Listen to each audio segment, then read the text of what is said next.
Perkenalkan, nama saya Sutadi. Saya terlahir dari daerah Madura. Mbah saya dari Sumeneb, tepatnya di Desa Torjun. Nah, saya lahir di Gonalegi, komunitas kami. Saya dibesarkan di Gonalegi sejak kecil. Jadi hari-hari keluarga kami berinteraksi dengan suku Jawa, sehingga kehidupan kami, terutama saya, juga berbahasa Jawa, bergaul dengan teman-teman Jawa, dan sekolah juga SD di Jawa, sampai pada saat ini juga. Keluarga semua Muslim, bahkan keponakan saya, anak adik saya ada menjadi ustadz. Dia punya pondok pesantren di Desa Pandansari, Poncokusumo, Kabupaten Malang.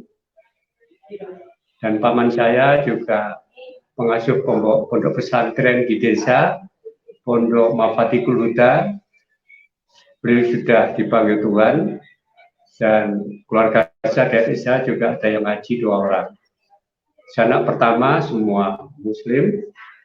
Dari kecil saya tidak pernah punya cita-cita untuk menjadi orang Kristen, karena kami juga dididik di lingkungan Islam, dan kami juga mengaji di Langgar waktu kecil.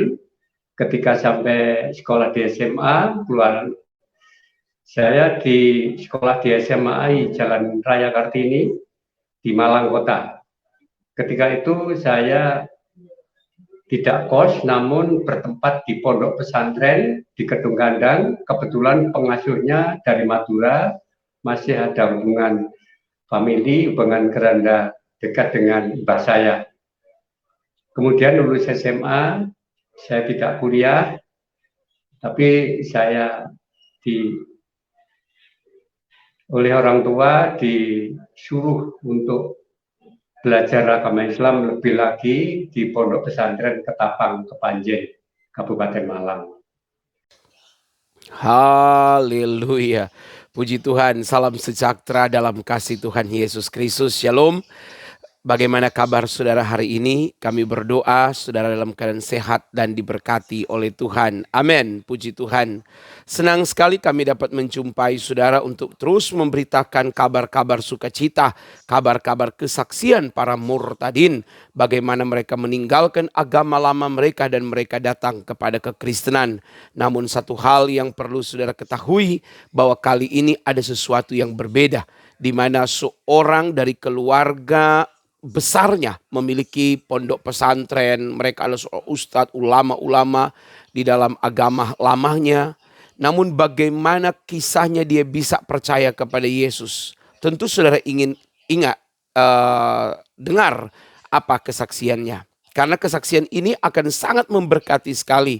Saudara-saudaraku, saya berharap ketika saudara mendengar kesaksian ini, saudara buka hati, saudara dengarkan dengan penuh penuh hikmah. Ambil hikmahnya saudara-saudara, karena kesaksian ini mengandung suatu pengertian yang luar biasa. Ya, dia inilah seorang keturunan Madura, namun dia berdomisili di Malang, ya, daerah sekitar Malang, Jawa Timur. Nah, bagaimana ia menceritakan kisah perjalanan hidupnya sehingga ia boleh bertemu dengan Yesus. Satu keluarga ini, mereka terima Yesus Kristus sebagai Tuhan dan Juru Selamat. Bagaimana kisahnya? Mari kita ikuti kesaksian berikut ini. Selamat menyaksikan. Haleluya. Selamat malam hadirin sekalian, para pemirsa yang dikasihi Tuhan. Bersyukur kalau pada malam hari ini saya boleh berada di tempat ini untuk menyaksikan kemuliaan Tuhan di dalam kehidupan kami, keluarga kami, dan bersama channel YouTube Pak Yun. Bukan suatu kebetulan, namun semua adalah rencana Tuhan. Kita tahu rencana Tuhan damai sejahtera, dan rencananya yang indah damai sejahtera tidak pernah batal dalam kehidupan orang yang mengasihi Dia. Perkenalkan, nama saya Sutadi. Saya terlahir dari daerah Madura. Mbah saya dari Sumeneb, tepatnya di Desa Torjun. Nah, saya lahir di Gonalegi, komunitas kami. Saya dibesarkan di Gonalegi sejak kecil. Jadi hari-hari keluarga kami berinteraksi dengan suku Jawa, Sehingga kehidupan kami, terutama saya juga berbahasa Jawa, bergaul dengan teman-teman Jawa, dan sekolah juga SD di Jawa, sampai pada saat ini juga. Keluarga semua Muslim, bahkan keponakan saya, anak adik saya ada menjadi ustadz. Dia punya pondok pesantren di Desa Pandansari, Poncokusumo, Kabupaten Malang. Dan paman saya juga pengasuh pondok pesantren di desa Pondok Mafatikul Huda. Beliau sudah dipanggil Tuhan, dan keluarga saya juga ada yang ngaji 2 orang. Anak pertama semua Muslim. Dari kecil saya tidak pernah punya cita-cita untuk menjadi orang Kristen, karena kami juga dididik di lingkungan Islam, dan kami juga mengaji di Langgar waktu kecil. Ketika sampai sekolah di SMA, keluar saya di sekolah di SMA Jalan Raya Kartini di Malang Kota. Ketika itu saya tidak kos, namun bertempat di pondok pesantren di Kedung Kandang. Kebetulan pengasuhnya dari Madura, masih ada hubungan famili, hubungan keranda dekat dengan mbah saya. Kemudian lulus SMA, saya tidak kuliah, tapi saya oleh orang tua disuruh untuk belajar agama Islam lebih lagi di Pondok Pesantren Ketapang, Kepanjen, Kabupaten Malang. Setelah 2 tahun, saya keluar, dan kehidupan di rumah sebagaimana biasa orang di desa. Jadi karena pergaulan, sehingga sekalipun kami taat melakukan ajaran-ajaran Islam, terutama sekali sholat 5 waktu, tapi kehidupan kami jauh dari kebenaran yang diharapkan oleh Tuhan. Kenapa? Karena kami hidup di dalam perjudian. Jadi baik sabun ayam, main kartu, maupun dadu, dan bahkan togel pada waktu itu. Sampai pada tahun 2003 baru selesai. Setiap kali saya merenungi nasib, bagaimana kalau saya tetap seperti ini? Apakah besok kalau Tuhan pada saatnya saya dipanggil Tuhan, saya bisa selamat? Karena saya sadar bahkan akhir kehidupan orang itu yang dibutuhkan, kepentingan utama itu keselamatan. Jadi tujuan kami, keluarga kami, dan pada umumnya orang-orang Muslim adalah selamat di dunia maupun di akhiratnya nanti. Nah, saya sadar dengan kehidupan seperti itu, saya jauh dari keselamatan.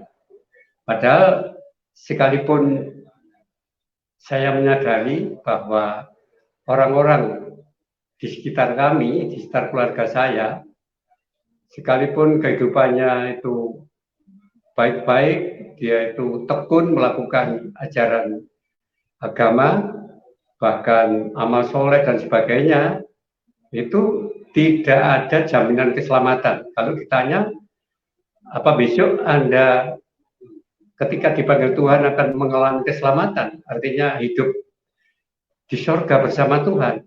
Jawabannya belum tentu, masih mudah-mudahan atau insya Allah. Nah, untuk itulah saya berupaya mencari keselamatan itu dengan sungguh-sungguh. Suatu ketika saya aktif di organisasi politik, terutama sekali pada waktu itu, mulai tahun 2001, saya mendirikan LSM. Nah, kebetulan ketuanya saya di Kabupaten Malang, LSM dari nasionalis religius, anggotanya terdiri dari masing-masing latar belakang yang berbeda. Ada yang dari Hindu, Islam, Buddha, Kristen, dan kebetulan salah satu dari wakil ketua saya itu orang Kristen, seorang hamba Tuhan, dan wakil sekretarisnya juga orang Kristen hamba Tuhan. Kemudian penasihatnya Bapak Kiai Haji Husin Butori dari pengasuh pondok pesantren Purworejo, Gunaregi. Beliaunya sudah dipanggil Tuhan. Nah, di dalam pertemuan kami, setiap kali kami mengadakan meeting, kebetulan kantornya di rumah saya, setelah selesai meeting, kedua hamba Tuhan itu sharing tentang ketuhanan. Jadi sharing tentang kehidupan rohani. Saya juga waktu itu sempat debat, saya mempertahankan iman kami, iman di kehidupan yang lama. Nah, mereka juga punya argumentasi yang tepat sesuai dengan ajarannya mereka sendiri. Gitu. Tapi nggak sampai timbul hal yang tidak diinginkan. Kami sadar, kami sebatas sharing mencari kebenarannya hakiki. Nah, suatu ketika saya itu sadar bagaimana akhir kehidupan saya nanti. Bahkan pernah terjadi ketika sabung ayam di kampung saya di desa, itu pada jam 6:30 malam, itu digerutuk sama polisi dari Polres Panjen. Pada waktu itu, anak saya masih kecil, dia mau membunyikan pistol, anak saya trauma akhirnya. Terus saya pun juga akhirnya introspeksi diri, bagaimana kehidupan saya kalau perjalanan hidup saya seperti ini. Jadi selama muda sampai punya anak itu saya nggak punya pekerjaan tetap, Pak. Pekerjaan saya hanya main judi aja. Sabung ayam sekali cukup dimakan 1 bulan. Cuma itu aja. Namun demikian saya tetap rutin melakukan syariat Islam. Sembahyang 5 waktu saya selalu rutin dan rajin. Itu anak-anak saya juga masuk di Langgar untuk belajar agama Islam di Langgar. Ada ustazah sendiri. Nah, kemudian suatu ketika saya punya niatan untuk mencari kebenarannya hakiki. Karena ketika saya sholat 5 waktu, saya selalu bertanya kepada Tuhan, tunjukilah jalan yang lurus. Ihdinas siratal mustaqim. Tunjukilah jalan yang lurus. Ini menurut saya itu satu kalimat pertanyaan yang butuh jawaban yang benar dan tepat. Karena pada setiap saya berdoa, selalu saya bertanya kepada Tuhan. Tuhan, tunjukilah jalan yang lurus, tunjukkanlah jalan yang lurus. Akhirnya suatu ketika saya puasa 3 hari 3 malam. Nah, pada saat malam hari terakhir itu, antara kayak tidur ya tidak, saya duduk, kira-kira sekitar jam 1:30 malam, saya ada mendengar suara lembut sekali, tapi jelas saya dengar, akulah jalan yang kau cari, ikutlah aku. Kemudian saya bertanya, siapa engkau Tuhan? Cuma sekali itu. Tapi setelah saya mendengar suara itu, hati saya itu merasa tentram, damai, sukacita.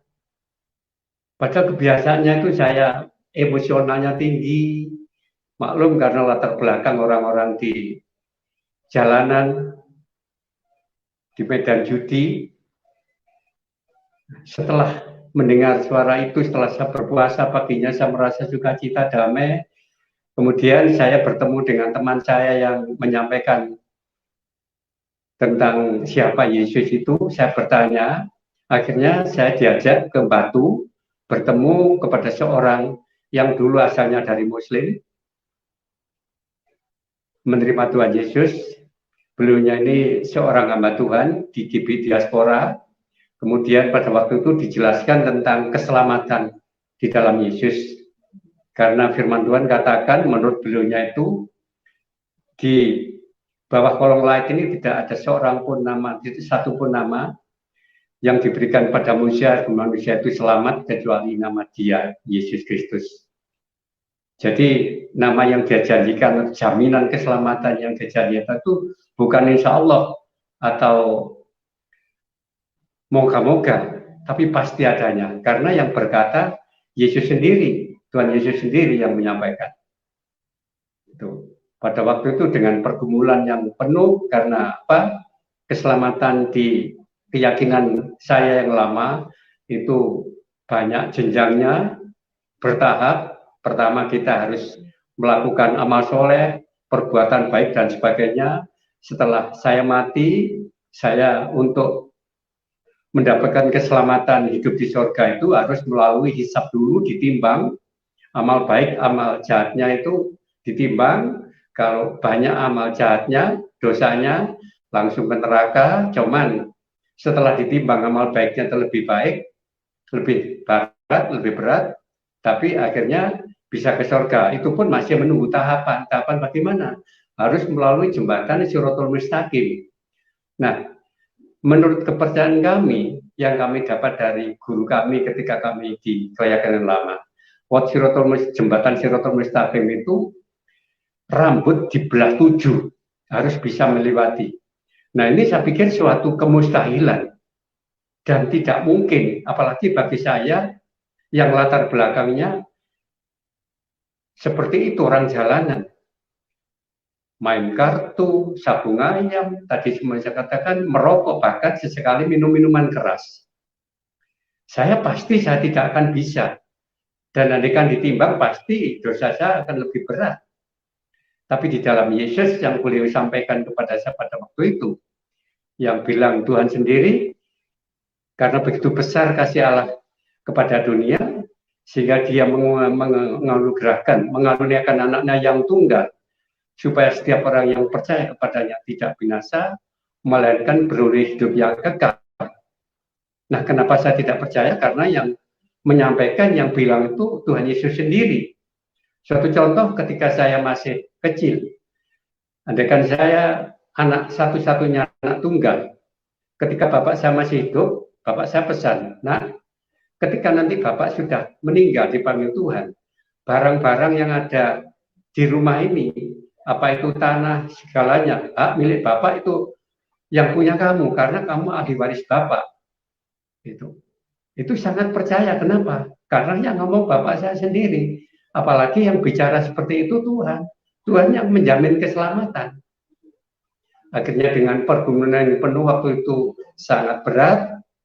Pada waktu itu saya putuskan, ya Tuhan Yesus, saya terima Engkau sebagai Tuhan dan selamat saya secara pribadi. Dan pada waktu itu juga saya dibaptis, minta dibaptis di Batu pada tanggal 7 November tahun 2003. Di saat itu umur saya sudah 52 tahun. Nah, pada saat itu juga pulang dari rumah, di rumah ada ayam 3 ekor yang siap taruh, siap disabung, saya jual. Ada rokok, saya buang, sudah semuanya, ada kartu remi, ada kartu Chinese, lentrik Chinese Cina yang kecil-kecil itu sudah saya bakar semua. Puji Tuhan, Tuhan berikan kekuatan pada saya, 180 derajat kehidupan saya diubahkan sama Tuhan. Semuanya saya tinggalkan. Sehingga kalau dulu saya emosi tinggi, sering marah terhadap anak, terhadap teman, terhadap istri, ketika saya sudah dibaptis, saya berbalik 180 derajat. Saya menjadi pendiam, hati sukacita, damai sejahtera, dan teman-teman saya itu heran, kenapa? Mas tadi kok sekarang berubah drastis, nggak seperti yang dulu-dulu gitu. Saya bersaksi kepada teman-teman saya sekarang sudah pindah keyakinan, nggak seperti Anda di keyakinan yang lama. Saya sudah mendapatkan jaminan hidup kekal, yaitu percaya sama Yesus, karena itu yang janji Yesus sendiri. Siapa yang percaya kepadanya tidak akan binasa, melainkan beroleh kekal bersama di surga bersama Dia. Karena saya sadar di keyakinan lama ketika orang mati ada pengumuman baik di masjid maupun di musola, inna lillahi wa inna ilaihi raji'un. Kita itu asalnya dari Allah, kembali kepada Allah. Nah, dengan kehidupan yang seperti itu, tidak mungkin kalau saya tidak pindah keyakinan, masih tetap di keyakinan lama untuk mendapat keselamatan. Itu bahkan sama sekali tidak akan selamat. Jangan mencapai keselamatan. Sebab kehidupan di dunia itu seperti itu. Bergelimangan dengan dosa, saya menyadari seorang berdosa yang sangat luar biasa dosanya, tidak mungkin andaikan ditimbang, dihisab. Yang jelas, dosa saya akan lebih berat daripada amal baik saya. Nah, di dalam keyakinan yang baru ini, perbuatan baik, amal soleh dan sebagainya, ini bukan bertujuan untuk mencari keselamatan di surga, lain dengan keyakinan yang dulu, kalau kita berbuat baik, amal soleh, dengan bertujuan mencari keselamatan atau kehidupan surgawi bersama Tuhan. Tapi masih insya Allah, sekalipun kita itu melakukan amal soleh yang sangat luar biasa, perbuatan baik, tapi masih insya Allah belum tentu ada kepastian. Karena apa? Karena melalui tahapan-tahapan, yaitu timbangan atau hisab dan melalui jembatan Shirathul Mustaqim, seperti tadi saya ceritakan. Nah, di dalam Yesus, kita berbuat baik, amal soleh dan sebagainya itu merupakan ucapan syukur kita. Orang yang sudah percaya kepadanya, karena sudah diberikan jaminan keselamatan oleh Tuhan. Jadi jaminan yang pasti. Andaikan kita kerja bakti, orang kerja bakti kan nggak butuh bayaran, loh Pak. Kita karena kita berterima kasih kepada pemerintah dan negara, sehingga kita kerja bakti di lingkungan di mana kita tinggal. Jadi tidak perlu upah. Tapi kalau kita bekerja, kami mengharapkan uang untuk anak istri, kebutuhan anak istri. Nah, itulah bedanya. Jadi perbuatan baik dan amal soleh yang dilakukan oleh umat percaya, oleh orang pengikut Yesus, itu merupakan ucapan syukur kita pada Tuhan. Kenapa? Karena kita sudah mendapat jaminan kehidupan surga. Nah, kehidupan itu apa bisa gagal? Bisa. Gagalnya keselamatan ini bukan dari pihak Tuhan sendiri, namun dari pihak kita. Kenapa? Ketika kita percaya Yesus, kita dibaptis, pada waktu itu kita dipanggil Tuhan langsung mati, pasti kita memperoleh jaminan keselamatan bersama Tuhan. Tapi kalau kita masih hidup di dunia, menjalani kehidupan, sehingga kita harus melakukan keselamatan itu dengan cabut dan gentar. Sebagaimana Tuhan katakan, kerjakanlah keselamatanmu dengan takut dan gentar. Istilah saya di keyakinan yang lama, amar ma'ruf nahi mungkar. Jadi melakukan berbuat baik, amal soleh, dan meninggalkan kejahatan atau dosa yang sudah diperintahkan oleh Tuhan, disuruh melarang. Tuhan melarang untuk melakukan itu. Jadi amar ma'ruf nahi mungkar. Amar ma'ruf yang saya lakukan pada saat ini karena saya bersyukur kepada Tuhan Yesus atas jaminan keselamatan yang Tuhan berikan. Nah, keselamatan Tuhan berikan tidak hanya kita hanya yakin dan percaya saja, tapi kita harus melakukan. Itu. Tuhan katakan iman tanpa perbuatan untuk dilakukan, iman itu sia-sia, mati, nggak ada artinya. Gitu. Jadi banyak orang-orang percaya, orang Kristen sekarang yang percaya sama Tuhan Yesus, dia yakin bahwa Yesus itu adalah Tuhan dan Juru Selamat secara pribadi. Namun dia tidak melakukan itu. Makanya agama tidak menyelamatkan. Apa itu Kristen, Islam, Hindu, Buddha dan sebagainya. Yang menyelamatkan itu adalah kasih karunia Tuhan sendiri, anugerah Tuhan. Jadi bukan perbuatan baik dan bukan karena kita beragama. Itu bedanya di keyakinan saya yang sekarang ini. Jadi puji nama Tuhan, Tuhan Yesus sangat mengasihi saya. Nah, 1 minggu setelah saya percaya Yesus dan dibaptis, saya menyampaikan penginjilan bersaksi pada teman-teman di kampung saya, teman-teman sesama botok ayam, main jadu dan main judi. Pada bulan pertama saya dikirim 1 jiwa yang bertobat. Teman saya menerima Tuhan sampai sekarang, sampai saat ini istrinya, anak-anaknya juga masih tekun di dalam Tuhan dan beribadah sesuai dengan keyakinan kami itu. Dan kemudian setiap bulan Tuhan selalu kirim. Saya suka cita. Jadi kalau saya bersaksi menyampaikan kabar baik kepada teman-teman saya, orang lain, bukan saya itu kristenisasi, mengajak mereka untuk ikut Kristen, mengkristenkan, tidak. Karena saya merasa bahwa kehidupan saya sudah Tuhan ubahkan. Saya mengalami Tuhan sendiri. Tuhan sudah ubahkan kehidupan saya. Kehidupan yang gelap, kehidupan yang bergelimang di dalam dosa. Sehingga saya merasa syukur dan terima kasih, sebagaimana Tuhan katakan, saya disuruh menyampaikan kabar baik kepada teman-teman yang belum menerima jaminan keselamatan dengan pasti. Itu Tuhan amanatkan kepada saya dan bahkan semua pengikut Tuhan sendiri, sebagaimana di dalam Matius 28 ayat 19-20, pergilah ke ujung bumi, jadikan semua bangsa muridku, baptislah dalam nama Bapa, Putra, dan Roh Kudus, kemudian ajarlah untuk melakukan perintah Tuhan. Nah, saya ingin menyampaikan itu, berbagi sukacita ini kepada teman-teman saya.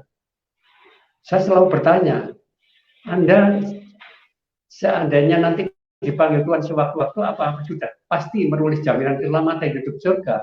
Belum tentu, insya Allah. Tapi Tuhan Yesus memberikan jaminan yang pasti. Jaminan yang tidak sia-sia, tidak pernah ingkari. Karena janji Tuhan itu ya dan amin. Jadi yang dijanjikan oleh Tuhan sendiri itu pasti tidak akan pernah batal. Nah, yang bisa membatalkan, tadi saya katakan adalah dari kita sendiri, dari pribadi kita sendiri. Itu. Kalau kita tidak taat selama perjalanan sambil menunggu kedatangan Tuhan, itu akhirnya kita juga akan binasa. Karena semua orang berbuat dosa, upah dosa itu maut. Maut itu mati. Kalau mati pisahnya tubuh dengan jiwa kita, tetapi kalau maut itu kehidupan di neraka kekal. Jadi istilah di dalam kami, di dalam Kristenan itu tidak ada istilah bahwa kita di neraka itu 10 tahun, 20 tahun, bahkan 50 tahun setelah menjalani kehidupan di neraka, kemudian bisa beralih ke surga. Tidak demikian. Karena apa? Karena kehidupan di akhirat itu abadi, kekal selamanya. Jadi begitu kita itu di neraka, selamanya tetap di neraka, tidak akan pindah ke surga. Apalagi contohnya ya, di kehidupan duniawi memang beda. Orang dunia mengatakan banyak jalan menuju ke Roma. Jadi saudara-saudara saya, keluarga saya, teman-teman yang mengatakan banyak jalan menuju ke Roma. Artinya kalau kita ke surga bisa melalui Islam, Kristen, Buddha, dan Hindu, dan sebagainya. Agama yang disahkan di Indonesia. Itu di kehidupan dunia ini, contohnya ke Surabaya bisa lewat Bangil, Malang, bisa lewat Bojonegoro. Tapi kalau kehidupan di akhirat, kehidupan di kemudian hari setelah kita dipanggil Tuhan, itu jalan menuju ke Tuhan itu cuma satu. Sebagaimana Tuhan Yesus katakan di dalam Yohanes 14:6, akulah jalan dan kebenaran dan hidup, tidak ada seorang pun yang datang kepada Bapa tanpa melalui aku. Itu yang bilang Tuhan sendiri. Jadi Tuhan itu bukan penunjuk jalan. Tuhan Yesus itu jalan, dialah jalan, dia kebenaran. Jadi kalau kita mencari kebenaran yang hakiki, sejatinya kebenaran yang hakiki itu adalah Yesus itu. Dia itu sirotol mustaqim. Ada sirotol mustaqim sebagaimana saya pernah baca di dalam Al-Quran di surat Az-Zukhruf ayat 61. Yang terakhir disebutkan bahwa Isa itu jalan yang lurus. Itu. Maka ngikutlah aku, ngikutlah Isa. Itu. Nah, untuk itulah saya sampaikan pada saudara-saudara saya, teman-teman saya. Saya tidak bermaksud untuk membawa Anda untuk masuk kristenisasi, saya cuma menunjukkan kalau Anda ingin selamat, ya percaya Tuhan Yesus. Karena sudah dikatakan, akulah jalan. Jadi setelah saya menerima Tuhan Yesus, ketika doa saya tidak akan bertanya lagi, tunjukkanlah saya jalan yang lurus, tidak. Karena Tuhan sudah memberikan petunjuk kepada saya bahwa akulah jalan dan kebenaran dan hidup. Tidak ada seorang pun yang datang kepada Bapa tanpa melalui aku. Itu sudah jelas, itu nyata. Tertulis di dalam Injil Yohanes 14 ayat 6. Itu jelas sekali. Makanya puji Tuhan, bersyukur. Tuhan sangat mengasihi saya. Di kehidupan saya yang lama, akhirnya saya berubah total. Sekarang saya sekalipun diperlakukan tidak senonoh dengan teman, dengan siapapun. Berbuat jahat, difitnah, dikhianati. Saya tetap legowo, saya tidak akan membalas kejahatan dengan kejahatan karena Tuhan sudah katakan Jangan balas kejahatan dengan kejahatan, tapi kalahkanlah atau balaslah kejahatan dengan kebaikan. Itu maunya Tuhan. Tapi di keyakinan kami yang lama dulu, kejahatan ya dibalas dengan kejahatan. Kalau kamu memukul saya, kamu saya pukul. Mata ganti mata, nyawa ganti nyawa. Tapi karena Tuhan Yesus itu sangat mengasihi, kasihnya itu luar biasa, tidak pernah mengingkari kesetiaannya. Jadi saya sangat percaya kepadanya. Dan perlu saya sampaikan, Bapak Ibu sekalian, para pemirsa yang dikasihi Tuhan, 1 minggu setelah istri saya tahu bahwa saya sudah pindah ke Kristen, akhirnya dia marah-marah, dimaki-maki luar biasa, dikata-katain bahwa orang mantan pondokan nggak bisa dibuat panutan, hatinya nggak bisa teguh, nggak punya pendirian yang kokoh, mencela-mencela, pelintat-pelintut, nggak bisa dibuat untuk teladan. Akhirnya dia sampai minta cerai. Pada waktu itu saya disuruh mengantarkan ke orang tuanya, pakaian sudah dibungkus, dikemas di tas, saya suruh mengantarkan. Nah, saya tidak akan mengantarkan kamu, saya pun tidak menceraikan, karena di dalam kehidupan orang percaya, di dalam Tuhan Yesus sendiri dikatakan apa yang dipersatukan Tuhan tidak bisa dipisahkan oleh manusia kecuali maut. Artinya apa? Kalau kita sudah dinikahkan oleh Tuhan, dipersatukan, diberkati nikah di dalam gereja, disaksikan oleh hamba-hamba Tuhan, itu tidak boleh diceraikan apapun masalahnya. Jadi kawin sekali untuk selamanya sampai mati, tidak boleh cerai. Itu saya ngomong sama istri saya tidak minta kamu untuk ikut Tuhan Yesus seperti saya tidak maksa. Saya tidak bisa menjamin keselamatan kamu, dan sebaliknya kamu tidak bisa menjamin keselamatan saya, termasuk bapak saya, orang tua, bahkan guru ngaji saya tidak bisa menjamin. Sedangkan mereka aja nggak bisa menjamin keselamatan, masih belum tentu, atau masih insya Allah, apalagi menjamin keselamatan orang. Jelas nggak bisa. Dan saya tidak akan maksa kamu, minta kamu untuk mengikuti Tuhan Yesus seperti saya. Cuma yang saya minta, kamu nggak usah minta cerai. Cuma kalau kamu mau pulang ke rumah mertua, ke rumah bapakmu, silahkan. Kamu berangkat sendiri, saya tidak akan mengantar. Akhirnya, karena anak saya waktu itu masih SD, ada yang TK, dia akhirnya nggak jadi pergi. Selama 3 hari dia nggak negur saya, nggak mau masakkan saya masak sendiri. Kalau lapar saya beli di warung, saya bikin kopi sendiri dan sebagainya.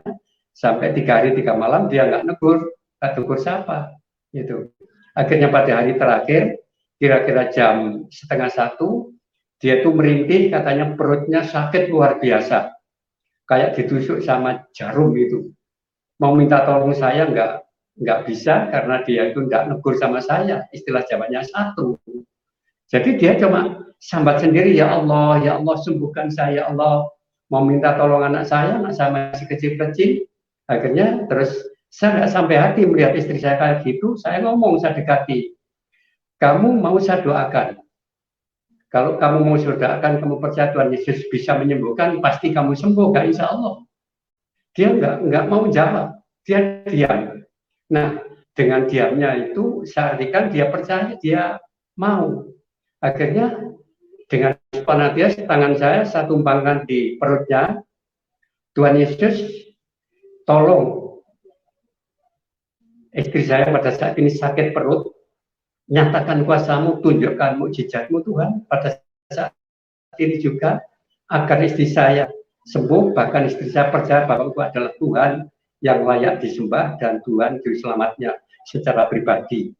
Dalam nama Tuhan Yesus, amin. Setelah itu beberapa menit kemudian dia tidak sambat, dia tidak berteriak sakit-sakit. Akhirnya beberapa menit kemudian dia tertidur, sampai pagi dia bangun, terus dia sembuh, nggak pernah sakit perut sampai pada saat ini, dia nggak pernah sakit perut. Puji nama Tuhan. Jadi mukjizat pertama Tuhan sampaikan sudah kerjakan di dalam keluarga saya. Nah, pada hari keempat dia itu pagi-pagi dia bangun, dia bikinkan kopi, terus dia juga masak, juga masih malu-malu kucing negurnya sama saya itu. Waktu itu saya ngantar sekolah anak saya di Gonalgi.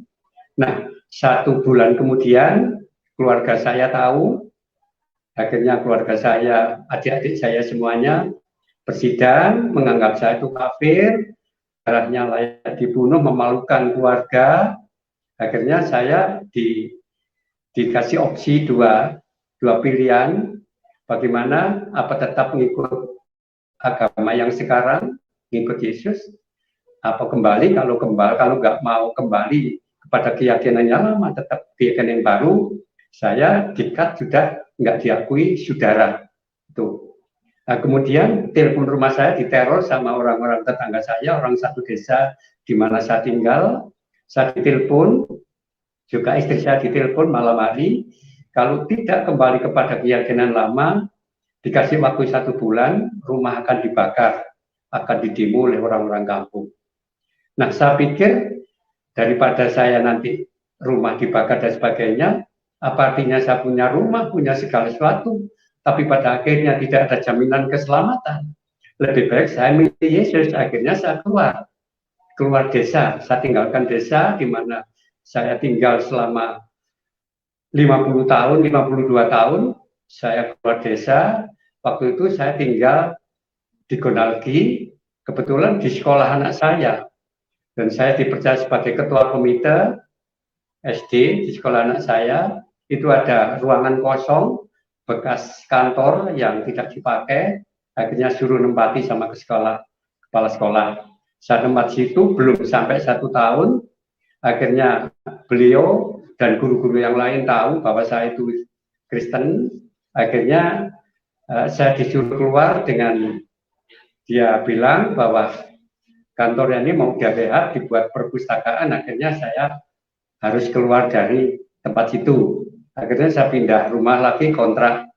Setelah kontrak juga begitu, tidak sampai lama juga yang bersangkutan punya rumah saya tahu kalau saya di dalam Tuhan Yesus, saya sudah beda keyakinan. Akhirnya saya secara nggak terang-terangan, ya, saya disuruh pindah lagi karena mau ditempati keluarganya, mau direp dan sebagainya, sampai pindah beberapa kali. Kemudian tahun 2008 saya oleh Tuhan dibuang di desa Mendalaunangi, Kecamatan Magir. Jadi masih satu Kabupaten Malang. Sampai hari ini saya tinggal di desa Mendalaunangi, Kecamatan Magir. Nah, di sini masyarakatnya itu sangat toleran, karena di sini juga ada umat orang Hindu, orang Katolik, juga ada orang Kristen, beberapa orang, tapi sangat minoritas sekali, termasuk saya. Jadi mulai 2008 sampai pada hari ini saya tinggal di Magir. Nah, selama itu juga anak saya setelah umur 12 tahun, saya ajak sekolah minggu, mulai kecil, akhirnya 12 tahun keduanya dibaptis. Selam di gereja, saya bergereja di GBI Diaspora Malang yang digembalakan oleh Bapak Pendeta Sudi Dharma. Beliau juga dari latar belakang Madura, dari keluarga Muslim, sama-sama dengan saya itu sampai hari ini. Dan pelayanan saya setiap hari sebagai evangelis, saya bersaksi menyampaikan kabar baik kepada saudara-saudara, teman-teman saya yang belum mengenal Tuhan, belum memperoleh jaminan keselamatan. Bukan bermaksud saya kristenisasi, karena sebagaimana diketahui Islam dan Kristen itu adalah agama dakwah, agama samawi. Jadi keduanya itu melakukan dakwah, bukan berarti itu mengkristenkan atau mengislamkan, tidak. Jadi menyampaikan kabar baik pada orang-orang yang di luar keyakinan mereka. Itu. Nah, perlu diketahui juga, kita sadar bahwa kedua agama ini bahkan di penjuru dunia yang sangat riskan, timbul gesekan-gesekan antara agama saya yang sekarang dengan keyakinan yang dulu. Kenapa demikian? Karena mereka menganggap bahwa keyakinan Kristen itu musyrik. Orang Kristen dianggap musyrik, murtad, kafir. Kenapa kafir? Karena dianggap orang Kristen itu ada yang mengatakan menyembah salib, ada yang Kristen menyembah manusia, Tuhannya beranak dan beranakan. Itu menurut saya itu hanya kesalahpahaman. Jadi iman kami Kristen itu disalahpahami mereka. Kenapa?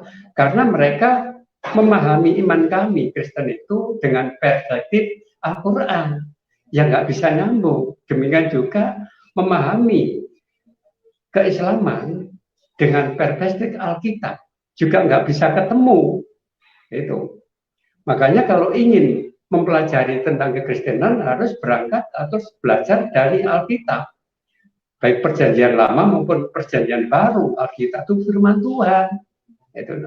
Juga saya katakan kepada saudara saya, kenapa sampai kok menganggap saya kafir? Karena saya dianggap menyembah Yesus. Yesus itu anak Allah. Lah anak Allah yang mereka sampaikan, mereka nggak ngerti, dikira Tuhan itu benar-benar punya anak. Orang awam pun sangat mengetahui bahwa tidak mungkin Tuhan punya anak, tidak mungkin. Karena Tuhan itu bukan makhluk, Tuhan itu pencipta. Karena di dunia itu ada dua, makhluk dan kholik. Makhluk itu sang pencipta, dia itu yang awal dan yang akhir, sedangkan makhluk itu ciptaan, itu sementara kehidupannya. Itu. Jadi cuma ada dua, makhluk dan kholik. Nah, kholik itu Tuhan yang Maha Esa. Ketika Tuhan menciptakan makhluk, menciptakan bumi, langit dan seisinya, dia cuma berkata, jadi, makalah jadilah apa yang dikehendaki itu. Tuhan ingin menciptakan bumi, langit, bintang, sebenarnya cuma mengatakan jadi cuma berfirman. Itu. Jadi kami juga percaya ketika Tuhan Allah mengendaki segala sesuatu, dia cuma berkata kun fayakun. Innama amru idza arada syai'an ayaqula lahu kun fayakun. Itu di dalam surat Yasin ayat 82. Ketika Tuhan mengendaki segala sesuatu, dia cuma berfirman. Lah firman Allah, firman Tuhan itu yang turun ke dunia, yang lahir atau nusul ke dunia menjadi manusia melalui Maria. Kalau di dalam Islam Maryam. Padahal kalau di keyakinan yang lama, firman Allah yang nusul ke dunia menjadi Al-Quran, menjadi muskaf melalui Muhammad. Itu padanya seperti itu. Jadi istilah anak itu bukan anak seperti hubungan biologis laki dan perempuan, tidak. Itu hanya sebutan. Contohnya anak tangga. Masa tangga punya anak? Gitu. Jadi hanya sebutan. Gitu. Karena keluarnya dari Allah. Nah, firman Tuhan yang keluar dari mulut Allah. Jadi yang menciptakan langit, bumi, dan seisinya itu Tuhan hanya berfirman. Jadi firman Tuhan itu ya Allah sendiri. Itu. Mereka juga mengatakan saudara saya bahwa Tuhannya orang Kristen tiga.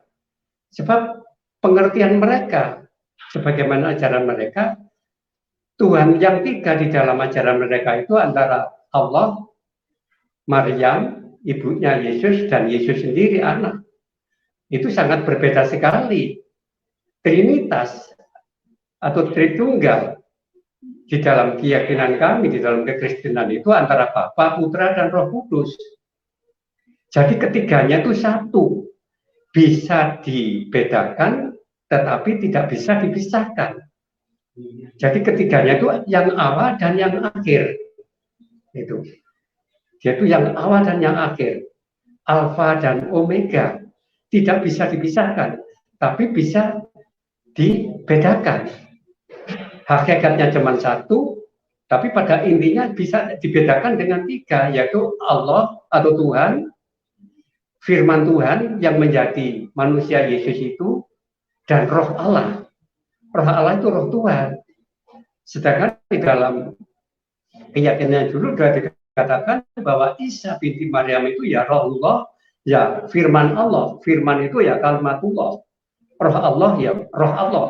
Rohnya Allah tidak bisa dipisahkan. Cuma kalau saya tanya satu pertanyaan, dulu mana Allah dengan firman Allah?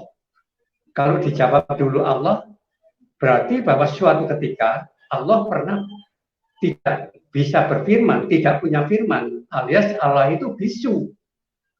Ya toh, kalau dijawab duluan firman, lah firmannya siapa?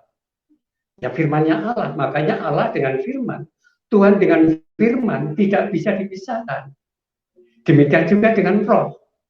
Kalau ditanyakan, dahulu mana Tuhan atau Allah dengan roh Allah? Kalau dijawab dengan duluan Allah, berarti suatu ketika Allah pernah tidak punya roh alias mati, awarahum. Tapi kalau dijawab dengan duluan roh, rohnya siapa? Yang jelas rohnya Tuhan. Nah makanya antara Allah, roh Allah dan firman Allah itu tidak bisa dipisahkan. Ketiganya satu. Jadi beda Trimurti dengan Trinitas atau Tritunggal di dalam kekristenan. Kalau Trimurti di dalam Hindu itu tiga pribadi, Dewa Brahma, Wisnu, dan Siwa. Itu bisa dipisahkan dan bisa dibedakan, bahkan saling bermusuhan.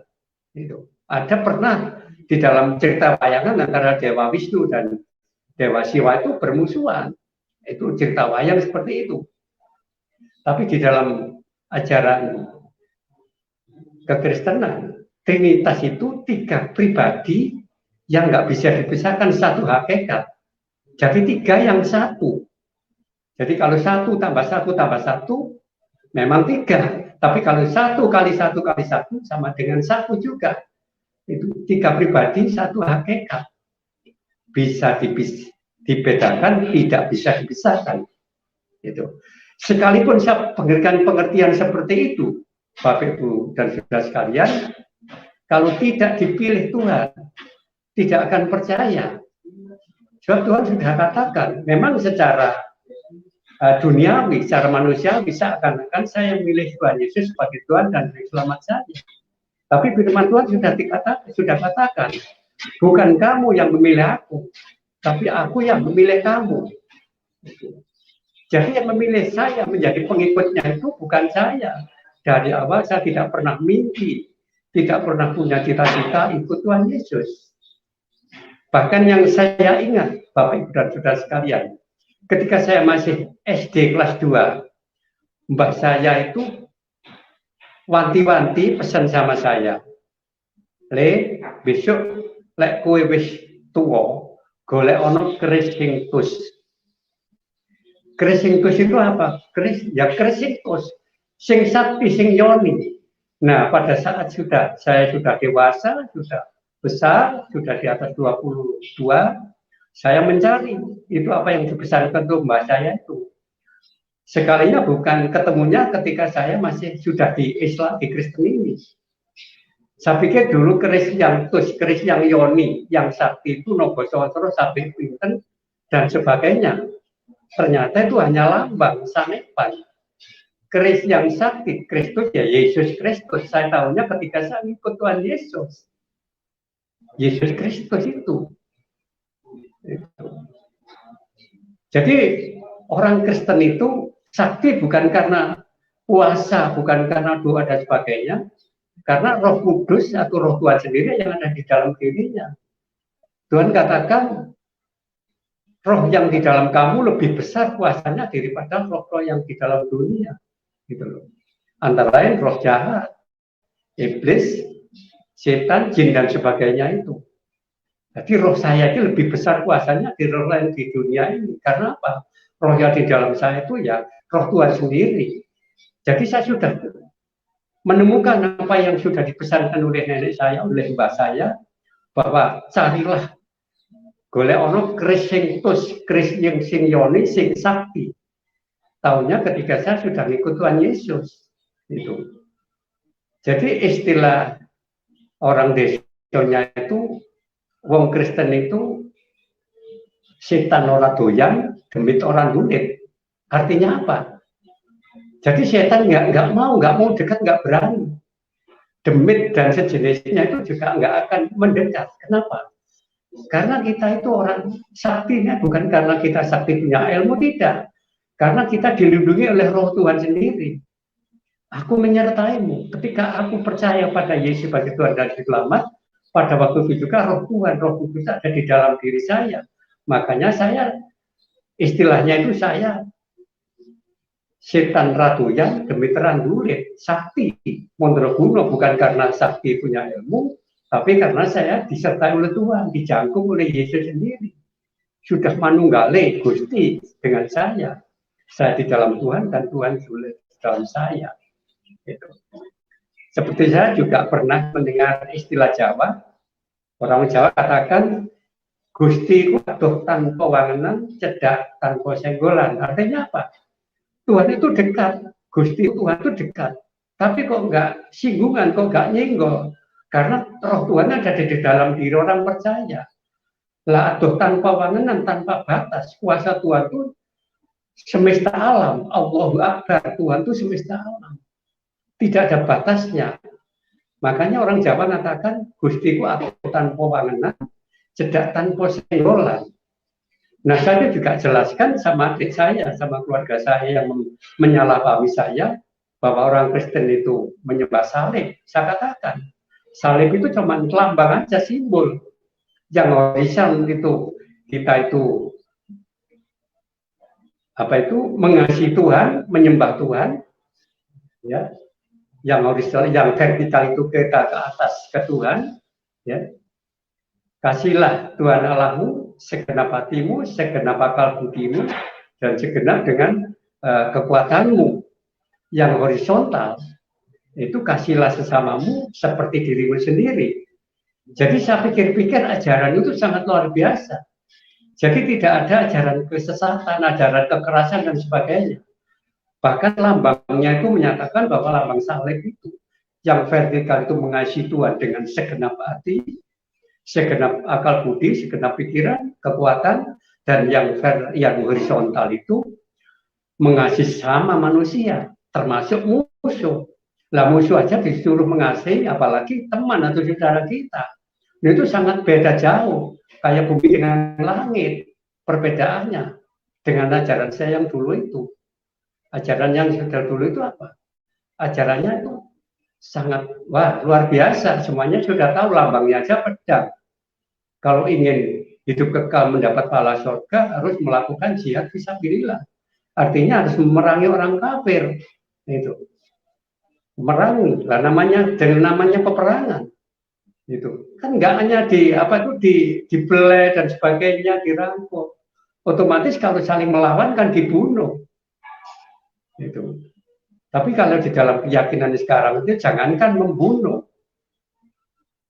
mengatai orang kafir kepada orang-orang yang tidak percaya Yesus, itu sudah dianggap berdosa.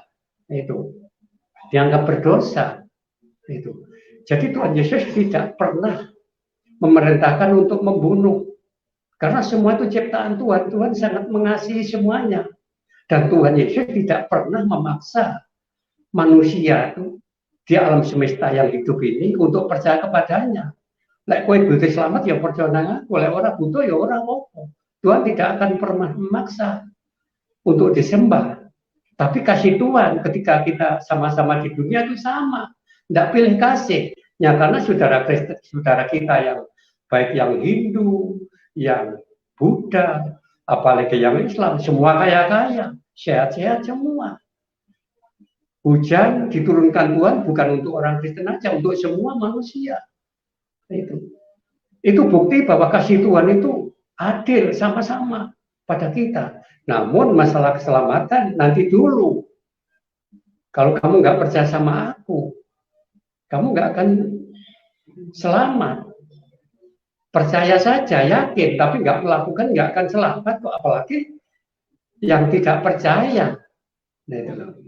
Dan saya juga pernah mendengar di ajaran saya dulu bahwa menjelang hari kiamat nanti, Isa binti Maryam itu akan turun ke dunia, akan menjadi hakim yang adil, menghakimi manusia yang hidup maupun yang sudah mati. Itu saya pernah mendengar itu di dalam ajaran kami, itu hadis. Tapi saya lupa di mana saya mendengar waktu Ustadz saya berceramah seperti itu. Jadi mereka juga meyakini kalau Isa binti Maryam itu dia itu hakim yang adil. Padahal hakim yang adil itu Allah Subhanahu wa Ta'ala di dalam Islam. Nah, kenapa itu Isa dianggap hakim yang adil? Karena pengertian saya Isa itu ya Allah, Allah itu ya Isa. Karena apa? Firman yang sang pencipta itu dia itu menjadi manusia Yesus itu. Jadi kalau saya dijawab Tuhan itu siapa? Ya firman itu. Firman itu. Karena firman itu pencipta. Oleh itu bukan makhluk. Firman akan selama-lamanya. Loh kenapa firman kok? Kalau manusia itu Tuhan kok bisa mati? Kenapa kamu menyembah orang yang bisa mati? Memang ketika disalib Yesus mati. Lah matinya Tuhan itu untuk menembus dosa manusia yang percaya kepadanya. Karena sejak Adam diciptakan, Adam sudah berbuat dosa, melakukan dosa. Padahal dosa yang dilakukan oleh Adam itu sangat kecil sekali. Tidak sebanding dengan apa yang amal dan perbuatan baik Adam ketika dia hidup. Gitu. Tidak sebanding. Nah, di dalam pikiran tidak ada dosa besar dan dosa kecil. Kita minum racun 1 sendok mati, apalagi 1 liter juga sama-sama mati. Nah, hukum dosa, upah dosa itu maut. Baik dosa kecil dan dosa besar sebelum diampuni oleh Tuhan. Karena yang berhak mengampuni dosa manusia itu Tuhan. Sehingga barang siapa yang tidak percaya kepadanya tidak akan memperoleh hidup kekal, bahkan binasa. Itu. Nah, ketika Adam melakukan dosa, akhirnya dibuang ke bumi. Itu. Sebelum bumi ini dihuni oleh Adam, lebih dulu bumi dihuni oleh Lucifer, oleh setan-setan. Kenapa? Karena setan, iblis, Lucifer itu malaikat yang sangat luar biasa. Dia tampan. Lucifer itu sebagai WL, ya, pemimpin pujian untuk Tuhan di sorga. Ketika dia itu memberontak kepada Tuhan, ingin menyamai Tuhan, akhirnya dikutuklah dia, dibuang ke bumi. Jadi sebelum Adam dibuang ke bumi, lebih dulu Lucifer diikuti oleh sepertiga malaikat surgawi, ikut Lucifer dibuang ke bumi. Jadi manusia itu satu nusa kambangan dengan iblis, dengan setan itu. Nah, semua manusia sudah terkontaminasi dengan dosa yang dilakukan Adam sampai pada hari kiamat. Nah, karena begitu besar kasih Allah kepada manusia, pada kita ini, sehingga dia turun ke dunia untuk menyelamatkan manusia. Kenapa kok pakai darah Yesus, darah domba Allah? Di dalam keyakinan lama itu disebutkan bahwa menyembelih korban satu binatang korban itu untuk penebusan dosa satu orang. 1 tahun berikutnya kita harus menyembelih korban, menumpahkan darah. Nah, darah domba Allah, Yesus sendiri itu yang diberikan oleh Tuhan sebagai domba Allah, domba korban, itu darahnya untuk mengampuni dosa semua manusia seluruh dunia sampai pada hari kiamat nanti. Gitu. Jadi barang siapa yang percaya kepadanya tidak binasa, melainkan beroleh hidup kekal. Gitu. Jadi nggak usah lagi kita korban setiap tahun, karena lambang itu sudah dilakukan oleh Yesus sendiri, mati di kayu salib. Nah, pada hari ketiga dia bangkit dan hidup kembali karena tidak punya dosa, sehingga dia bangkit kembali. Dan pada hari 40 dia naik ke sorga karena asalnya dari sorga, makanya kembali ke sorga. Wajar, masuk akal, karena dia itu asalnya dari sorga, dia mengajak umat manusia itu datang ke sana karena dia itu dari sorga, memang seorang sorga, memang dia itu Tuhan, makanya mengajak umatnya yang percaya untuk hidup bersama dia di sorga. Nah, kalau yang lain mengajak ke sorga, apa pernah ke sorga? Belum tentu, bahkan nyari nggak akan, masih insya Allah, gitu. Masih insya Allah. Gitu. Jadi puji nama Tuhan, bersyukur di usia saya yang sudah 52 tahun, Tuhan sangat mengasihi saya, sehingga saya dan anak-anak saya sudah memperoleh jaminan keselamatan. Namun karena saya dan anak saya masih hidup di dunia, menjalani kehidupan sampai Tuhan panggil, pada saatnya kematian nanti. Makanya selama hidup ini saya harus amar ma'ruf nahi mungkar, melakukan keselamatan itu dengan takut dan gentar, seakan-akan besok saya akan mati. Sebab pengertian kedatangan Tuhan semakin dekat ini menurut saya ada dua versi. Versi pertama, kedatangan Tuhan kepada masing-masing pribadi. Ketika kita sudah ajalnya, sudah cukup kehidupan kita di dunia, tugasnya kerja sudah selesai, Tuhan datang, kita dipanggil. Jadi kalau kita selamat, yang datang Tuhan sendiri menjemput saya. Karena rumah saya sudah selesai di surga. Itu versi yang pertama. Nah, versi yang kedua, kedatangan Tuhan pada saat hari akhir nanti, hari Tuhan akhir. Kiamat itu, hancurnya semesta alam. Dan ada bumi langit baru, itu nanti ke sana arahnya. Itu bersyukur.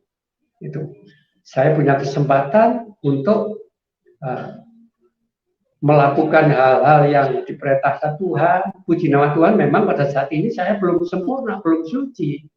Tapi saya diproses menuju kepada kesempurnaan sampai Tuhan datang pada kali kedua kepada saya secara pribadi saat kematian saya. Bahkan ada istilah, saya meminjam istilah wakil gembala saya, Bapak Angga. Memang pada intinya kita itu sempurna belum, tetapi berubah pasti. Artinya apa? Kita memang belum sempurna, tapi hari demi hari kita harus diubah menjadi kesempurnaan, berubah menuju kepada kesempurnaan sebagaimana Tuhan kehendaki. Yang penting ada kemanuan. Memang untuk berubah drastis dari kehidupan yang kelam kepada kehidupan yang lebih baik yang Tuhan kehendaki, itu tidak semudah yang diharapkan, tidak semudah membalik telapak tangan, harus melalui proses. Ya memang ada yang spontanitas, ada, itu terserah Tuhan. Tapi mengikut Tuhan kita harus melalui proses dulu. Tuhan katakan, pikulah salibmu setiap hari, pikulah salibmu setiap hari, dan ikutlah aku. Artinya apa? Kita harus mengalami penderitaan sebagaimana yang telah dialami oleh Yesus itu sendiri. Hidup menderita bukan kita menderita di dunia ini selamanya, tidak. Ini suatu ujian bagi saya sebagai orang percaya. Saya diuji. Sebab saya tahu ketika kehidupan Ayub, saya baca di kitab Perjanjian Lama, ketika Ayub diuji oleh Tuhan, padahal Ayub itu seorang yang soleh. Dia seorang kaya raya, segalanya terluar biasa. Tapi Tuhan uji. Diuji oleh Tuhan melalui iblis itu. Sampai-sampai istrinya itu mengatakan suruh mengetuki sama Tuhan. Diberikan penyakit oleh besa, anaknya mati semuanya. Hartanya ludes semuanya habis. Tapi si Ayub tetap bertekun di dalam penderitaannya. Dia tahu itu Tuhan uji saya. Akhirnya pada saatnya Tuhan pulihkan.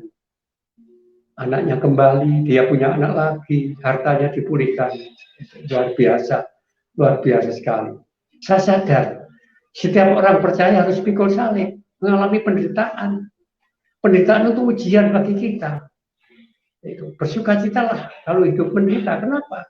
Dengan kita mengalami penderitaan, mengalami aniaya, mengalami masalah, kita lebih dekat sendiri, kita lebih dekat lagi pada Tuhan. Tidak mungkin kalau kita hidupnya di zona nyaman, kita punya harga melimpah segala sesuatu, kita ingat Tuhan, tidak mungkin. Ya ada sih yang ingat Tuhan, tapi tidak banyak.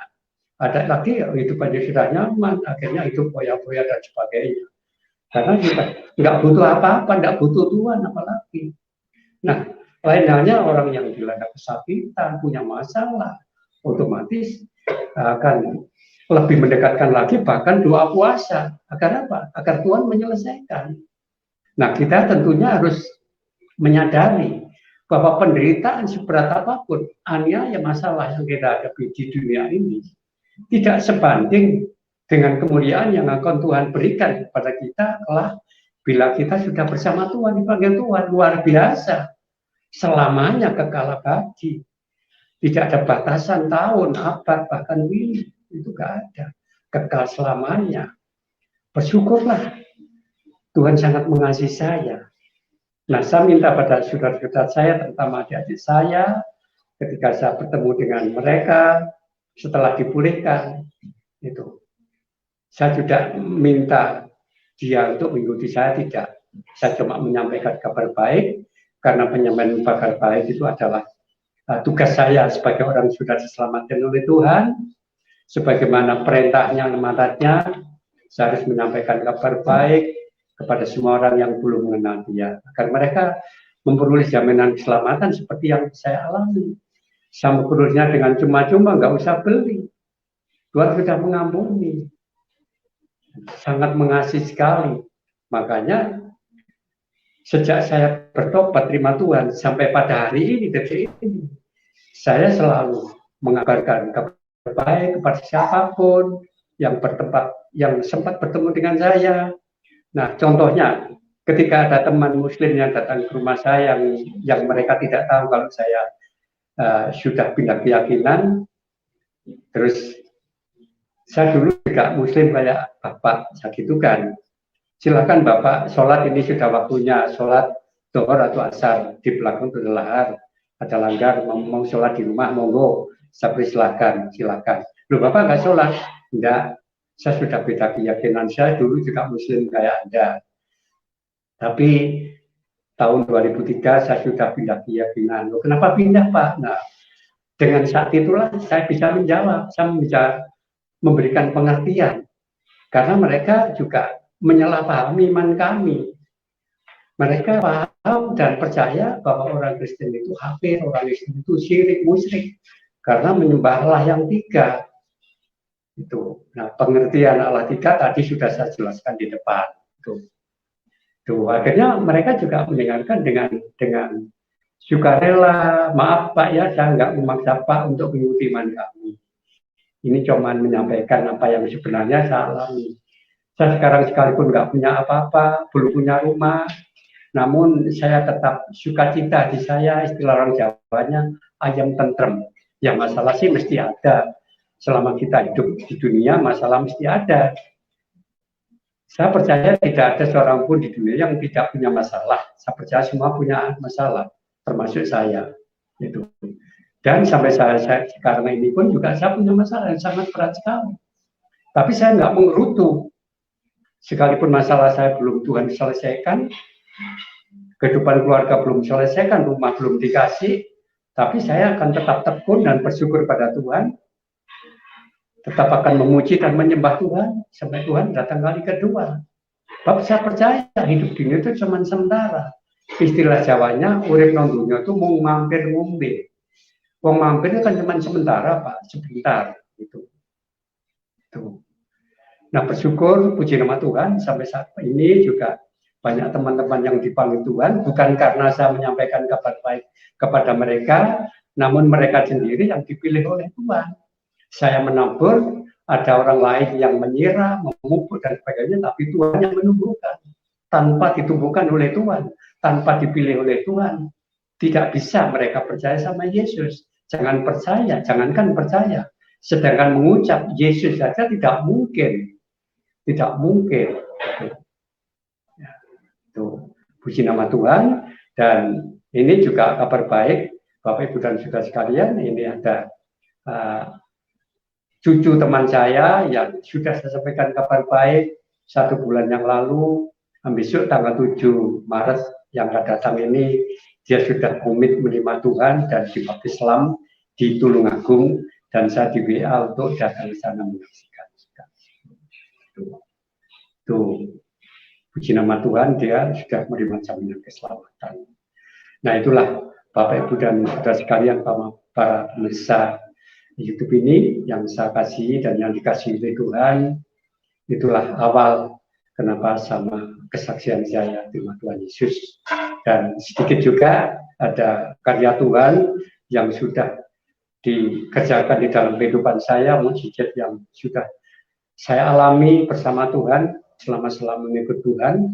Pertama, ketika istri saya sakit, saya doakan hitungan menit, istri saya tertidur, dan istri saya bangun, sampai sekarang tidak pernah sakit perut. Kemudian, jangan banyak lagi, tahun 2006, saya bertemu dengan teman mantan anggota DPR dari fraksi PDI Perjuangan di daerah Ampel Gading, Malang Timur. Beliau ini sakit parah, sudah kronis, sama dokter divonis kalau tidak berobat ke Singapura 3 bulan sudah dianggap mati. Itu menurut dokter, tapi dokter yang ngomong. Itu tahun 2006 bulan Juli kalau nggak salah, saya ingat bulan Juli. Ketika saya datang kepada beliau bertamu, terus saya mencari, mana ibu Pak? Ibumu di kamar sudah 2 tahun, dia nggak bisa apa-apa, dia lumpuh total, cuma tangannya yang bisa bergerak, dia disuapi, segalanya dilayani oleh pembantunya. Kemudian saya ke kamar, diajak ke kamar sama teman saya, terus saya ngomong di kamar, disaksikan oleh suaminya, oleh teman saya itu. Saya ngomong sama ibunya, saya ngomong bahwa saya sudah pindah keyakinan Bu, tidak seperti dulu, saya sudah ikut Tuhan Yesus. Dia kira tercengang, istilah Jawanya ndelomong. Terus saya lanjut, saya ngomong, Ibu, kalau Ibu ingin selamat dan disembuhkan, dipulihkan sama Tuhan, saya kalau berdoa Ibu percaya, Tuhan pasti selamatkan, Tuhan pasti pulihkan dan sembuhkan sakit Ibu. Pada waktu itu dia tidak menjawab, si ibu ini, cuma dia menitikkan air mata. Matanya menitik, terus dia itu menangis, dengan terus menangis, akhirnya dia, bagaimana Bu? Ibu percaya kalau Tuhan saya, Tuhan Yesus sanggup menyembuhkan penyakit Ibu, memulihkan seperti sedia kala, bahkan menyelamatkan Ibu. Kalau Ibu percaya, Tuhan pasti akan lakukan. Karena janji Tuhan itu ya dan amin.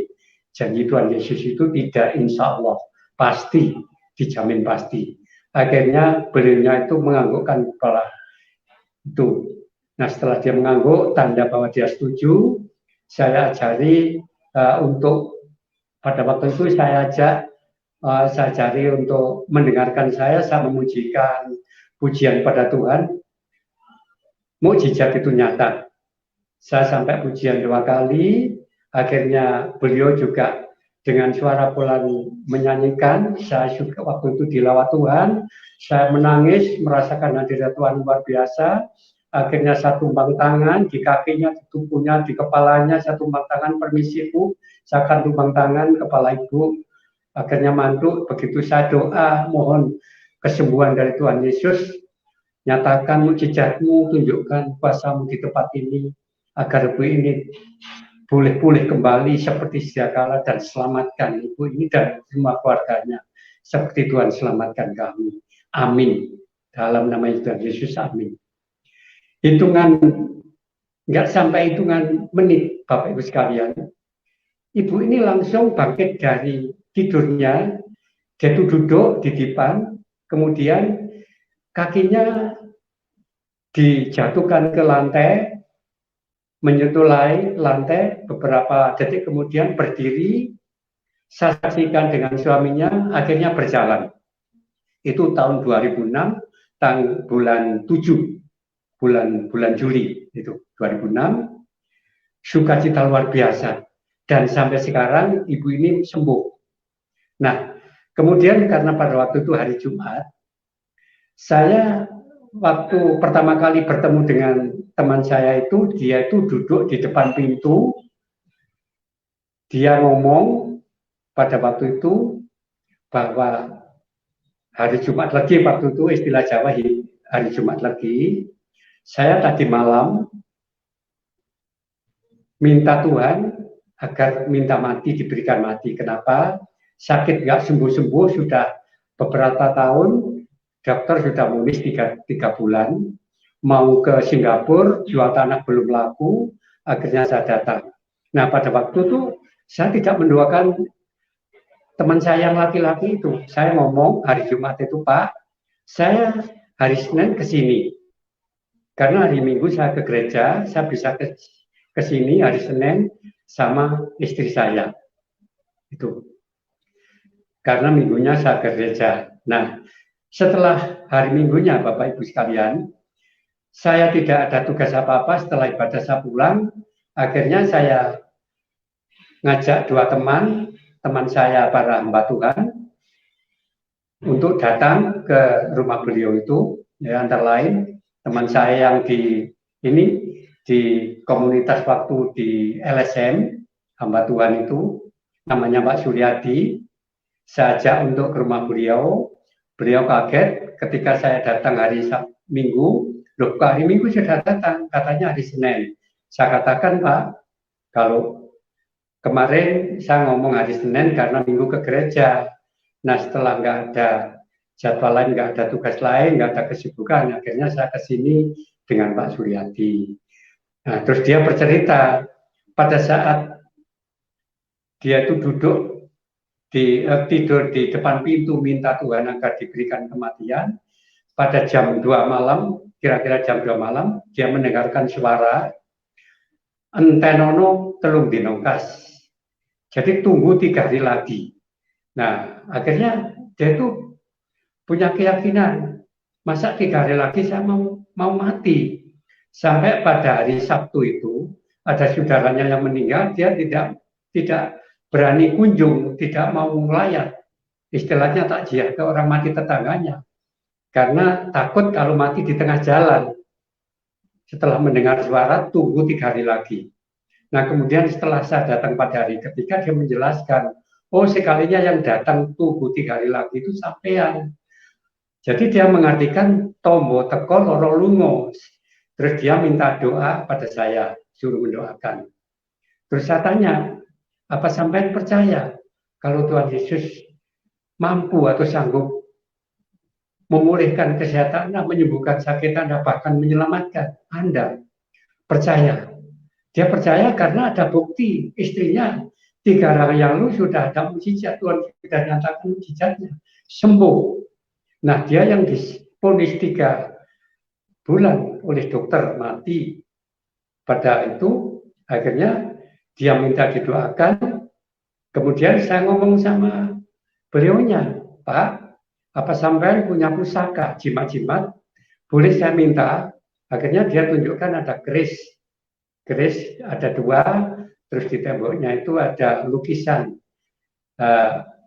kereta kencana Ratu Kidul, Ratu Pantai Selatan, itu dilukis di dalam di dalam cor-coran semen sama pasir, itu sambil sancurkan, terus jimat-jimat tumbal-tumbal yang di pintu-pintu saya ambili, saya janji dia boleh persilakan. Yang penting saya sembuh dan saya selamat. Oke, Pak, saya bakar di situ dengan teman saya itu hamba Tuhan. Setelah saya bakar, kami berdoa bersama. Setelah berdoa mengatakan amin, wajahnya cerah, bicaranya teman saya itu bisa jelas, tidak lirih, tidak pelan, bisanya nyaring, wajahnya itu ceria, ada sukacita. Dia berterima kasih, kemudian saya pamit pulang. Beberapa hari kemudian, seminggu kemudian, saya berkunjung bersama teman saya, 2 orang, 1 juga hamba Tuhan, sebagai pendoa di gereja saya, Pak Wiono dan almarhum Pak Jabur. Bahkan Pak Wiono ini ketika melihat ibu ini bertanya, Pak, tadi ibu yang sudah disembuhkan oleh Tuhan itu mana? Yaitu Pak yang mengantarkan minuman itu, kopi atau teh itu yang disembuhkan. Itu total sembuh. Jadi bukan sulapan itu, karya Tuhan luar biasa. Tanpa obat, tanpa minum apa-apa, tanpa jampi-jampi, tanpa bunga dan segalanya. Nah, puji nama Tuhan, Pak Ismanu juga disembuhkan. Jadi rasa sakit yang di parunya, sesak napas, pada waktu itu saya datang hari Minggu, seminggu kemudian dipulihkan, disembuhkan.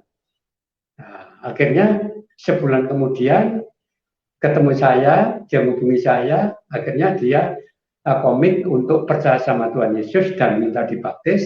Akhirnya kedua beliau itu dibaptis di GBI Diaspora Malang. Puji nama Tuhan, pada waktu itu oleh dokter divonis 3 bulan. Kira-kira bulan 10 sudah mati menurut dokter karena penyakitnya itu nggak diobati, nggak berobat ke Singapura, tapi dikasih bonus Dia itu baru mati dipanggil Tuhan bulan Agustus tahun 2015. Jadi bonusnya itu sekitar 6 tahun.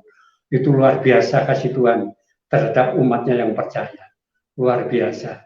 Dan gue Manu sekarang juga masih setia ngikut Tuhan. Itu sampai sekarang masih hidup, Bapak Ibu sekalian. Dan saya juga berdoa agar Bu Is dan anak cucunya juga Tuhan selamatkan. Karena firman Tuhan katakan satu orang bertobat, satu keluarga Tuhan akan selamatkan.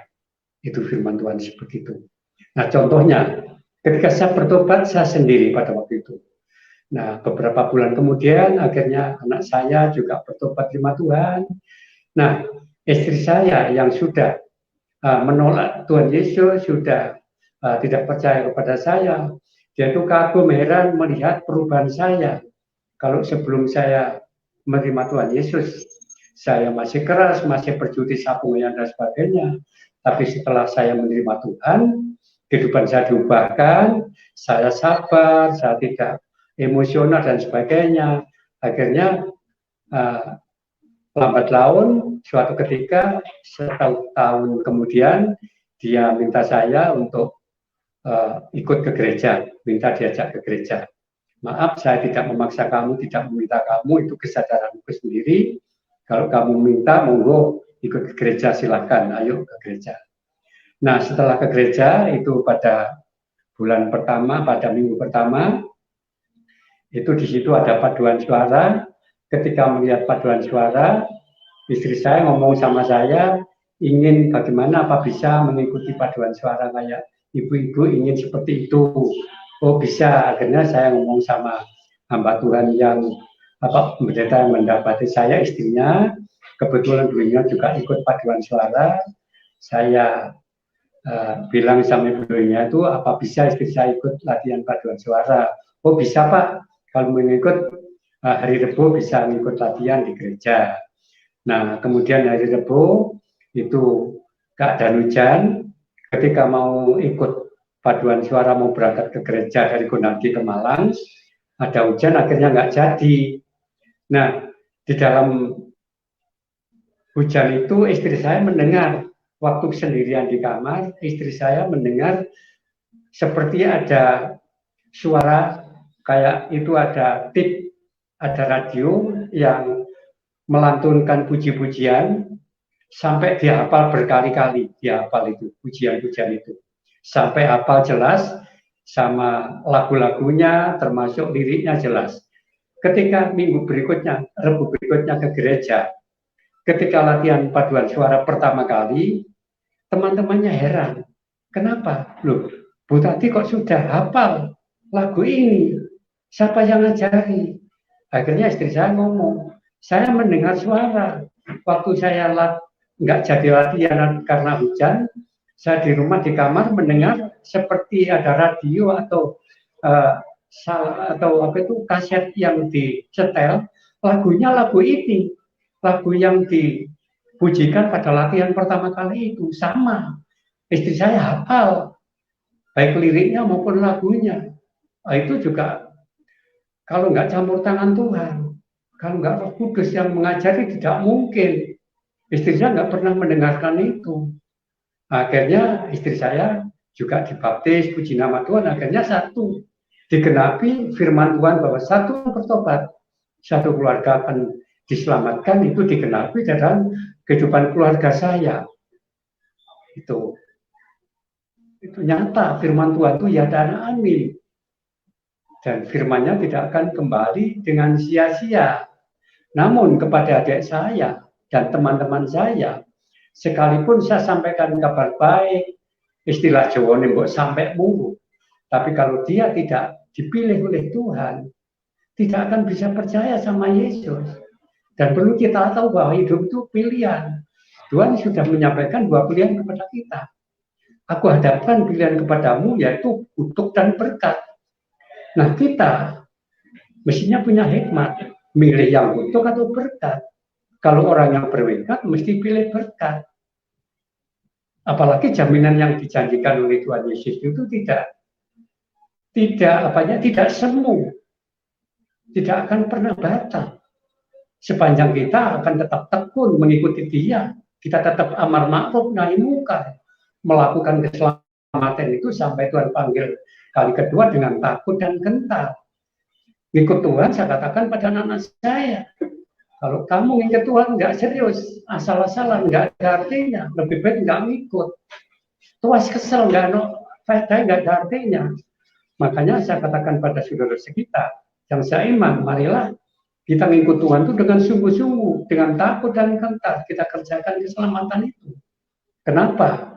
Tadi saya katakan bahwa agama tidak menyelamatkan termasuk Kristen. Karena banyak dijumpai di lapangan di mana saya melayani Tuhan, di mana saya berinteraksi dengan teman-teman mereka yang lain. Itu dijumpai bahwa orang KTP-nya Kristen, minggu ke gereja, dia juga baca firman, tapi kehidupannya tidak banyak beda dengan kehidupan orang itu tidak mengenal Tuhan, karakternya seperti dulu, nggak ditinggalkan. Itu namanya tidak lahir baru. Padahal Tuhan sudah katakan, ketika Tuhan bertemu dengan Nikodemus, kamu tidak akan selamat kalau kamu tidak lahir kembali. Apa lahir dari rahim ibu padahal sudah besar? Tidak. Lahir kembali artinya karakter kita. Ketika kita diselamatkan, kita dikuburkan bersama Yesus. Ketika Yesus mati, ketika kita bangkit dari kematian, kita bangkit dari air, pada saat itu karakter kita, dosa-dosa kita, karakter lama, perilaku tindak laku kita tindak, kita kuburkan. Nah, begitu kita keluar dari air, kita sudah hidup baru, karakter kita sudah Tuhan ubahkan menjadi karakter yang baru, mungkin bisa spontanitas dan bisa bertahap. Puji nama Tuhan, pada waktu itu Tuhan berikan kekuatan kepada saya dan saya diubahkan 180 derajat pada waktu itu juga. Namun ada juga bahkan yang sampai sekarang Kristen mulai kecil, Kristen cilik mulo karena keluarganya Kristen, KTP-nya Kristen, tapi tidak lahir baru, karakternya masih karakter yang lama, masih mau meminum minum keras, bahkan berjudi, berkelahi, ngakali kancane dan sebagainya, termasuk merokok. Loh, apa merokok dilarang Tuhan? Memang di dalam Alkitab tidak ada Tuhan melarang merokok.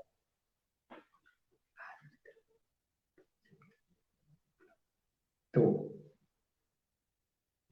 Tapi Tuhan katakan, tidak tahukah bahwa tubuhmu itu baikku, rumahku, rumah Tuhan. Makanya harus kita jaga tubuh ini, jangan sampai rusak, jangan sampai sakit. Itu. Tuhan itu suci, surga itu suci. Makanya tubuh kita harus kita kuduskan, kita sucikan. Apa kita sudah suci? Belum. Kita belum suci, tapi kita diproses menuju kepada kesucian. Namun kita harus berjaga-jaga agar kehidupan kita itu tetap kudus, suci. Karena kekristenan itu prinsip, hidup orang Kristen itu adalah kekudusan, kesucian itu. Itu prinsip tunggal yang harus kita pegang. Tadi saya katakan suci atau sempurna belum, tapi berubah pasti. Itu istilah yang disampaikan oleh wakil gembala saya. Itu seperti itu, saya pinjam. Gitu.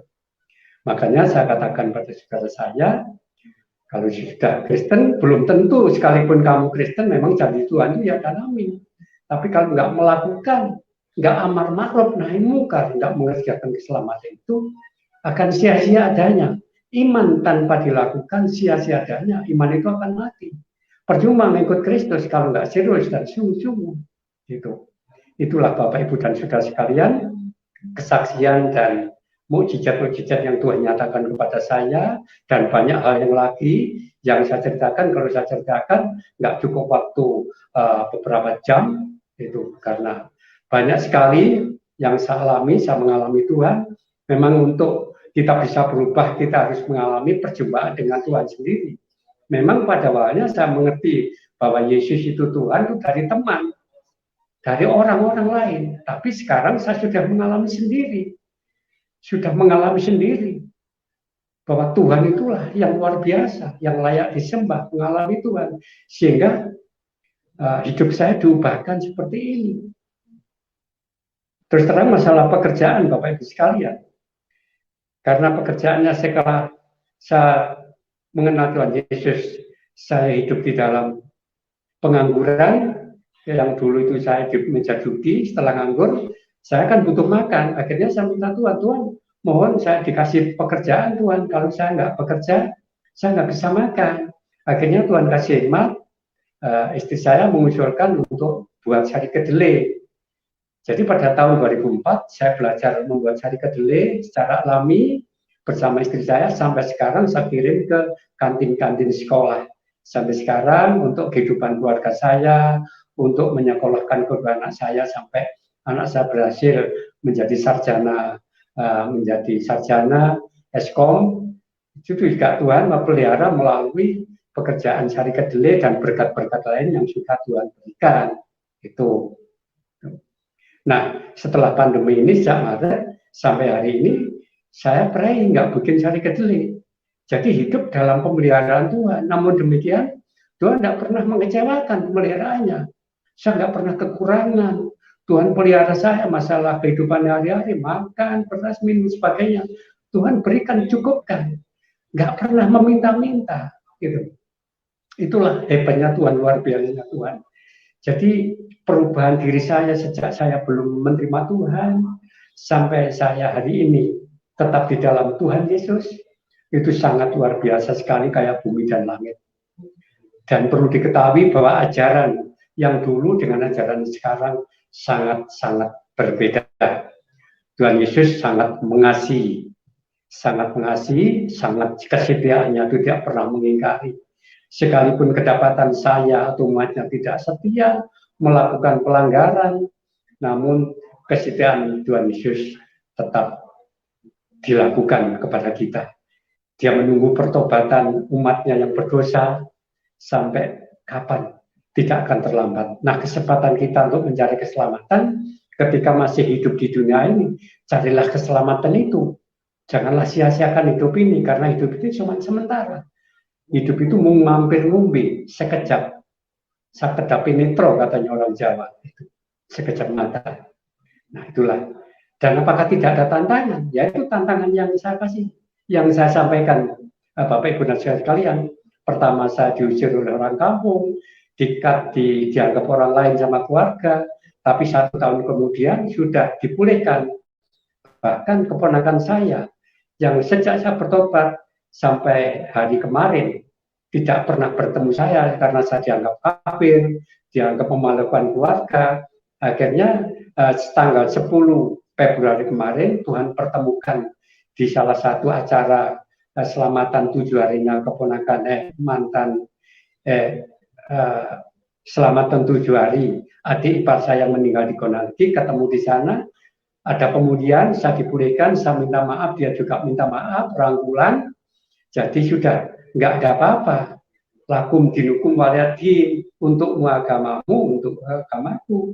Jadi antara kami tetap kita bersahabat, bersaudara. Masalah keyakinan itu urusan pribadi dengan Tuhan. Kita masing-masing berbeda. Namanya aja berbeda, apalagi keyakinan. Itu yang menjadi kepercayaan kami masing-masing. Tapi kami tetap doakan agar keluarga kami, saudara-saudara kami, keluarga besar kami, teman-teman kami bisa diselamatkan mereka seperti Tuhan selamatkan saya sebelum ajal menyebut mereka. Itulah doa kami Bapak Ibu sekalian. Makanya sampai saat ini saya tidak jemu-jemu menyampaikan kabar baik melalui online karena ini saat-saat pandemi, PSBB dan sekalian. Bahkan sesekali saya juga diminta tolong untuk berdoa pada teman-teman dan saudara-saudara yang sedang sakit. Bahkan pernah sekali yang ada orang Muslim yang datang ke rumah saya karena diguna-guna orang. Dia sudah pergi kepada ustadz, kepada kiai, dukun dan sebagainya. Akhirnya habis duit banyak, nggak sembuh-sembuh. Terus sama temannya dikasih tahu, ayo ikut saya minta bantu doa kepada teman saya punya teman ustadz, dia ditipu, akhirnya dia mau. Setelah saya jelaskan bahasa bukan ustadz, saya orang biasa, saya yang percaya Tuhan Yesus, kalau ibu percaya bahwa Tuhan Yesus sanggup memulihkan dan menyembuhkan ibu pasti sembuh, tidak akan gagal. Janji Tuhan itu ya dan amin, tidak insya Allah. Akhirnya itu karena ibu ini butuh kesembuhan, butuh keselamatan, akhirnya dia minta saya mendoakan. Saya tumpang tangan, saya minta izin, puji nama Tuhan. 3 hari kemudian dia datang kembali ke rumah saya, dia mengucapkan syukur bahwa dia sudah disembuhkan oleh Tuhan. Itulah salah satu dari mukjizat yang Tuhan sudah lakukan di dalam kehidupan saya selama saya mengikut Tuhan Yesus. Terima kasih, selamat malam. Puji Tuhan, haleluya. Tuhan memberkati saudara. Kami berdoa kiranya kesaksian tadi menjadi berkat bagi saudara. Jangan lupa untuk mendukung kami terus dengan cara subscribe, like, komen, dan share. Bagikan kepada banyak orang supaya mereka juga dapat menerima kebenaran dan dapat diselamatkan oleh Tuhan Yesus. Sampai berjumpa lagi dalam program acara kami selanjutnya. Shalom, haleluya.